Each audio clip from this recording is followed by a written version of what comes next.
Durgapur barrage থেকে বাড়ানো হচ্ছে জল ছাড়ার পরিমাণ। টানা বৃষ্টির জেরে জল ছাড়ার পরিমাণ বাড়ানো হচ্ছে দুর্গাপুর ব্যারেজ থেকে। শুক্রবার সকালে 41,600 কিউসেক জল ছাড়া হচ্ছে। তবে জল ছাড়ার পরিমাণ এভাবে বাড়ানো হলে প্লাবিত হওয়ার আশঙ্কায় বর্ধমান, হাওড়া, হুগলি ও বাঁকুড়ার একাংশের মানুষ। তবে এখনই আতঙ্কিত হওয়ার কিছু নেই বলে জানানো হয়েছে সেচ দপ্তরের তরফে। দুর্গাপুর ব্যারেজ থেকে বাড়ানো হচ্ছে জল ছাড়ার পরিমাণ এবং জানা যাচ্ছে শুক্রবার সকালে 41,600 কিউসেক জল ছাড়া হচ্ছে। তবে জল ছাড়ার পরিমাণ এভাবে বাড়ানো হলে প্লাবিত হওয়ার আশঙ্কায় থাকতে পারে বর্ধমান, হাওড়া, হুগলি এবং বাঁকুড়ার একাংশের। তবে এখনই আতঙ্কিত হওয়ার কিছু নেই বলেই জানিয়েছে সেচ দপ্তর।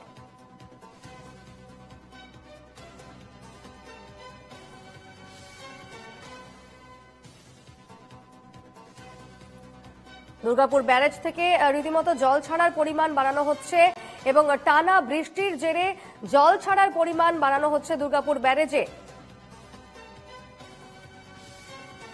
শুক্রবার সকালে অর্থাৎ আজ সকালে 41,600 কিউসেক জল ছাড়া হয়েছে এখন পর্যন্ত। তবে জল ছাড়ার পরিমাণ এভাবে বাড়তে থাকলে বা এভাবে বাড়ানো হলে রীতিমতো প্লাবিত হওয়ার আশঙ্কা রয়েছে বর্ধমান, হাওড়া, হুগলি এবং বাঁকুড়ার একাংশ। সেক্ষেত্রে জলসেচ দপ্তর অর্থাৎ সেচ দপ্তর জানিয়েছে যে এই আশঙ্কা করার কোনো কারণ নেই, এখনই আতঙ্কিত হওয়ার কোনো কারণ নেই।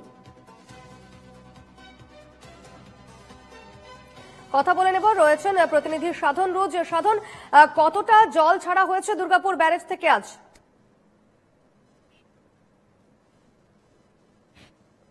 একেবারেই দেখো, গতকাল পর্যন্ত প্রায় 35,000 জল ছাড়া হচ্ছিল দুর্গাপুর ব্যারেজ থেকে। আজ সকালবেলায় সেচ দপ্তর সূত্রে 41,600 কিউসেক হারে ছাড়া হচ্ছে এই দুর্গাপুর ব্যারেজ থেকে।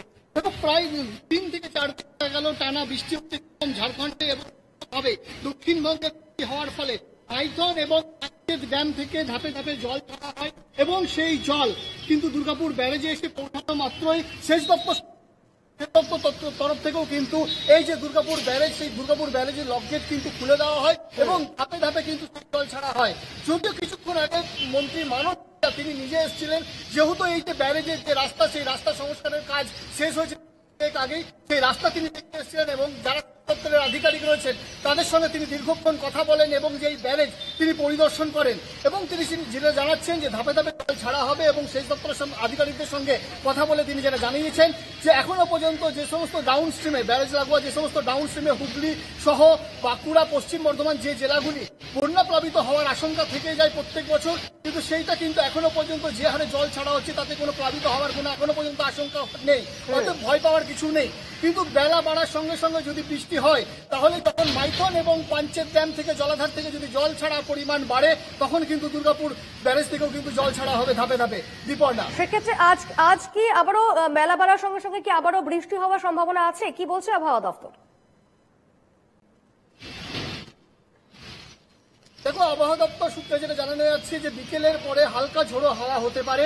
সেক্ষেত্রে সেচ দপ্তর সূত্রে যেটা জানানো হচ্ছে ঝাড়খণ্ডের যদি মাইথন এবং পাঞ্চেত ড্যাম থেকে জলাধার থেকে যদি জল ছাড়া হয় তাহলে কিন্তু দুর্গাপুর ব্যারেজ থেকেও বিকেলের পরে সেই জল ছাড়ার পরিমাণটা বাড়বে।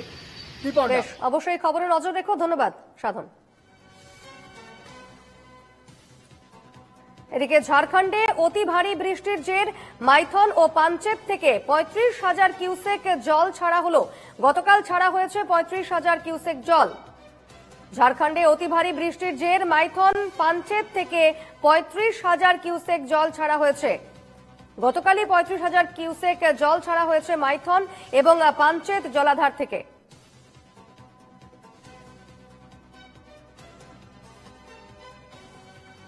সরাসরি কথা বলে নেব, রয়েছেন প্রতিনিধি সৌমিত্র গাঙ্গুলি। সৌমিত্র, ঠিক কি ছবি এই মুহূর্তে? আজ কতটা জল ছাড়া হয়েছে মাইথন এবং পাঞ্চেত থেকে?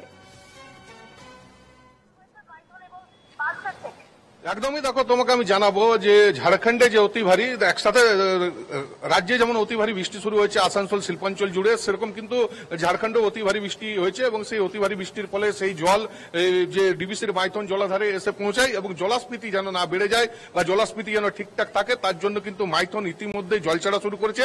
একই সাথে মাইথন সহ যে পঞ্চায়েত যে জলাধার রয়েছে সেখান থেকেও জল ছাড়া শুরু হয়েছে। আজকে যেটা ডিবিসি সূত্রে জানা গেছে যে মাইথন জলাধার থেকে 7,000 কিউসেক ও পঞ্চায়েত জলাধার থেকে 38,000 কিউসেক জল ইতিমধ্যে ছাড়া হয়েছে। তবে আগামীতে জল ছাড়ার পরিমাণ বাড়ানো বা কমানো সমস্তটাই কিন্তু ডিবিসির তথ্য অনুযায়ী জানা যাবে। তবে দেখা যাচ্ছে যে ধাপে ধাপে জল ছাড়ার পরিমাণ কিন্তু মাইথন থেকে কমানো হচ্ছে। সেক্ষেত্রে পঞ্চায়েত জলাধার থেকে কতটা জল ছাড়া হচ্ছে বা এর ফলে আজ কি বেলার দিকে আরো জল ছাড়া হতে পারে, সে বিষয়ে কি তথ্য রয়েছে?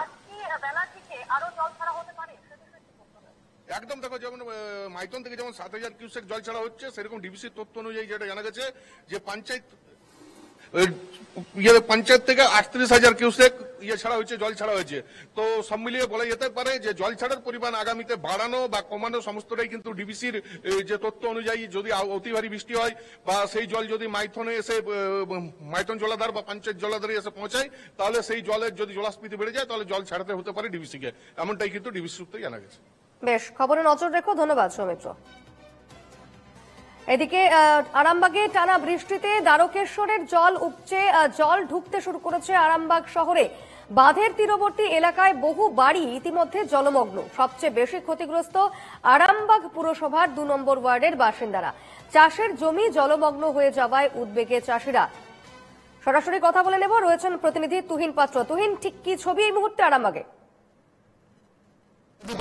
একটানা বর্ষণ এবং ডিবিসি এবং পঞ্চায়েত জলাধার থেকে যে সমস্ত জল ছেড়েছে, সেই জল এসে কিন্তু বিভিন্ন আরামবাগ মহকুমার যে বিস্তীর্ণ এলাকা রয়েছে সেখানে যে যত নদী আছে সেই নদীতে এসে পৌঁছেছে এবং সব থেকে যে ভয়ঙ্কর পরিস্থিতি তৈরি হচ্ছে আস্তে আস্তে, গতকাল রাত্রির থেকে কিন্তু আরামবাগ পৌরসভার 2 নম্বর ওয়ার্ডের যে নদী তীরবর্তী এলাকা রয়েছে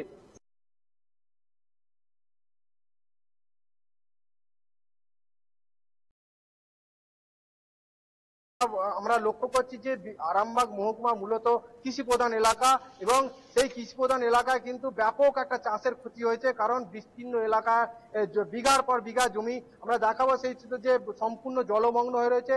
এই জলের নিচেই কিন্তু বহু এই শাক সবজি এবং বিভিন্ন যে এই সিজন ফসল সেটা কিন্তু রয়েছে, তিল এবং বর্ষায় যে রোপণ করার জন্য ধান চারা সেটাও কিন্তু তৈরির জন্য এখানেতে রয়েছে। সম্পূর্ণভাবে জলমগ্ন হয়ে যায়, একটা কৃষিতে বলা যে বিপর্যস্ত পরিস্থিতি তৈরি হয়েছে। এবং আমরা এই মুহূর্তে রয়েছি যে হুগলি থেকে মেদিনীপুর যাওয়ার যোগাযোগ রাস্তা একদম সম্পূর্ণ জলমগ্ন, বিপদের ঝুঁকি নিয়েই বলা যায় যে চলাচল করছে মানুষ। এবং এই জল আরো ধীরে ধীরে বাড়ছে। এখানকার মানুষ যারা রয়েছে তারা আশঙ্কা করছে যে বাঁকুড়ায়, পুরুলিয়া এবং ঝাড়খণ্ডে যে বৃষ্টি হচ্ছে সেই বৃষ্টির পরিমাণ যদি না কমে তাহলে কিন্তু এখানেতে পরবর্তী ক্ষেত্রে ভয়াবহ রূপ নেবে, কারণ ইতিমধ্যেই যে সমস্ত নদীগুলি মুন্ডেশ্বরী, দ্বারকেশ্বর, রূপনারায়ণ এবং যে সমস্ত আরো শাখা খালগুলো আছে তারা কিন্তু সম্পূর্ণভাবে সেই সমস্ত খালে জলপূর্ণ হয়ে গেছে এবং লোকালয়ে জল ঢুকতে শুরু করেছে। ইতিমধ্যেই গোঘাটের পশ্চিমপাড়া এবং সাতবেরিয়া এলাকায় বিস্তীর্ণ এলাকা কিন্তু সম্পূর্ণ জলমগ্ন এবং এখানকার মানুষ আশঙ্কা করছে যে পরবর্তী ক্ষেত্রে যদি জলের নিয়ন্ত্রণ না হয়, ডিবিসির যে পরিমাণে জল দফায় দফায় ছাড়ছে, তাহলে কিন্তু ভয়াবহ বন্যা পরিস্থিতি তৈরি হবে। বেশ, পরিস্থিতির দিকে নজর রেখো। আপাতত ধন্যবাদ তুহিন।